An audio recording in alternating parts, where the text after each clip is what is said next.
I want to get into this song, Tone Deaf, because there's a lot of stuff that's been going on in 2020, and again, you touch on so many points. D Nice to the rescue. You're talking about just cancel culture. There's so much that is in this project. But when we're talking about Tone Deaf, let's just talk about D Nice for a second. You said that you watch stuff on YouTube. I know that you tapped in. Have you been watching what's been going on Instagram and seeing how much he kind of saved the summer?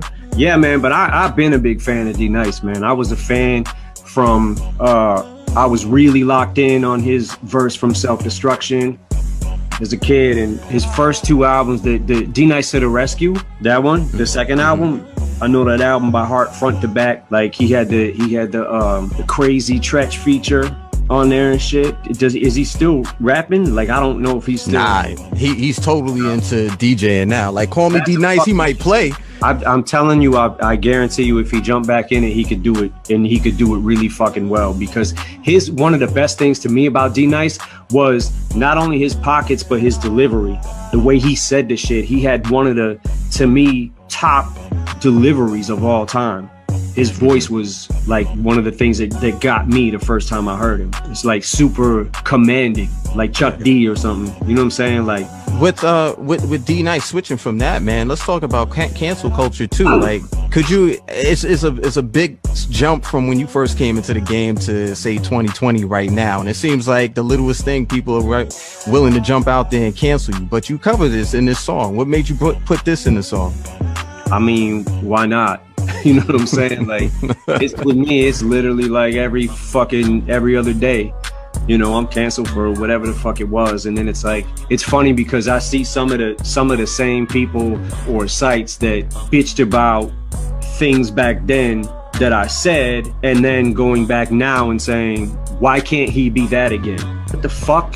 When I was that, you had a problem with that too. I understand some of the shit, but for the most part, like, for people who just sit online and they feel like they need to bitch about whatever it is just to feel like they're a part of something, or you know what I'm saying? Like with cancel culture, it's like no one ever really gets canceled though. So what, you know what I'm saying? Like when people start saying cancel, okay, well, this rapper's still here, this rapper's still here, or this person in general, you know what I'm saying? It don't even have to be rap, but it's just, you know, I don't know, man. I feel like people need to fucking grow a pair. Yeah, I think I like what you said, and I've said it all the time. If you don't like it, don't listen to it. You don't gotta listen. Yeah. But for all the listeners we have out there right now, this is what I have for you, man. Tone Deaf, Eminem. You need to turn this up. Music to be murdered by, side B. Is this the first time you've ever worked with DJ Premier? Because we got a song on here where he's doing the cuts, and you say yes. That shit is blowing my mind. You've never had the chance to work with Premier before on a beat, and this is just with cuts and stuff. How was it for this? I'm sure this is like a gift right now. Oh well, I've been wanting to do some shit with Premier, and that was one of those things. I just had the idea of what he could scratch, and just having him scratch on the record, like that's so dope. Like he gets a feature credit on there, you know what I'm saying? Because Premier is Premier. Like there's a lot of DJs that might not get a featuring credit. You got Premier on your shit scratching, he's gonna get a fucking featuring credit. That's like one of the best parts about it. I want to make sure you know who I'm talking about at the end of the song. His impact on hip hop and everything from Gangstar to when we do those a lot of ciphers, Premier is usually there providing the beat, and I've always been cool with him ever since I met him. I've always in the back of my mind like, man, I wish I had something to attach, because he's the fucking OG, man. Like you can't get much better than Premier on the cuts, and he's a family member. You can listen to him right here on Shade 45 every Tuesday for Headquarters Radio at 7 p.m. Eastern, 4 Pacific.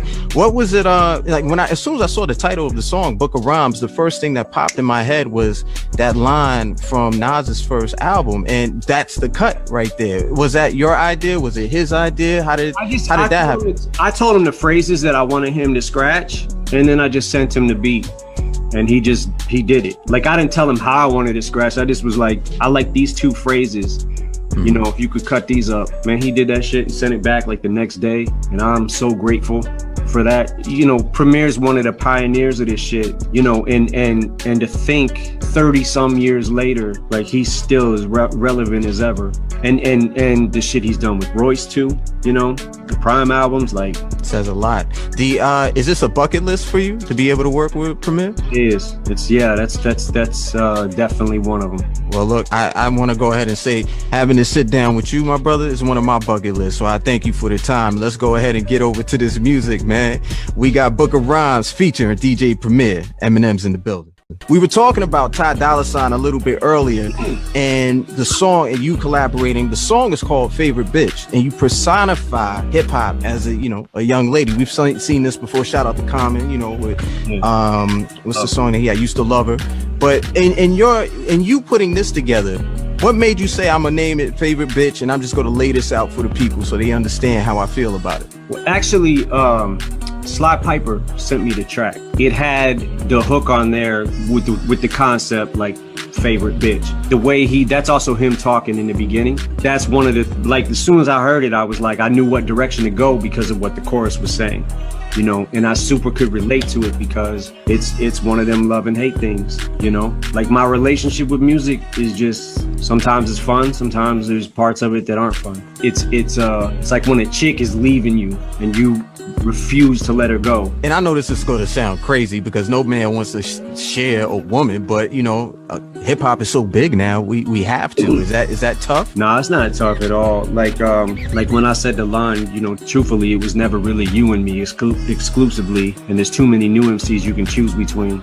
Because, you know, hip hop is forever changing and it's forever evolving, and I'm always push for that next generation to come up and be great, which is happening. So, but nah, you know, hip hop was and is, I think it's the biggest genre of music now there is. Absolutely. Every era in hip hop to me has had its greats. Like when you go back with G-Rap and Kane and KRS-One, there's been Rakim, there's been so many greats in hip hop. The way it's forever evolving is it's a really cool thing to see. What's really cool, let's go ahead and get to this music because I know people want to hear, how did he describe it? Well, you go to hear it right now. His favorite bitch, Eminem, music to be murdered by, side B.